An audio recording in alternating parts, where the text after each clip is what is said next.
Hi, this is Carlos Cousins. The following is an ACT science test question that is asking us to evaluate 2 points on a given graph and to then come to a conclusion based on the patterns you observe about its stability.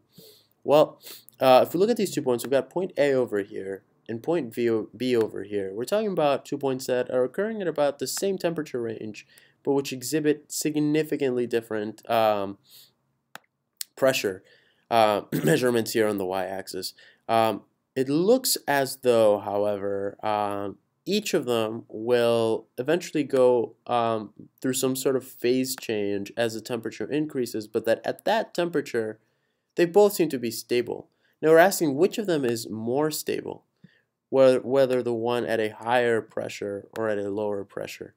But specifically, which of them is in a more stable phase? Which of these phases, whether solid or liquid or whatever it is more stable than the other? Point A is more stable because it is a solid. Well, we don't necessarily know what state of matter this is from the get-go, so we don't know. Point B is more stable because it is soft. That doesn't really make sense in terms of its state of matter. Its softness wouldn't really change anything. It can still be a solid. Point A is more stable because it exists at a higher pressure. Pressure alone tells us nothing about, it does tell us something about the phase, but not about how stable staying at that phase is. So that doesn't make sense. The stabilities cannot be compared based on the information given. This is the best answer choice.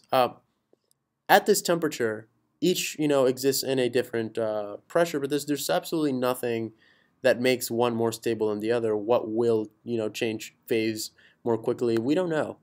It seems that they're both very stable, that nothing is going on. So that's why D is the best answer choice. Hope that helps with this question, and happy prepping.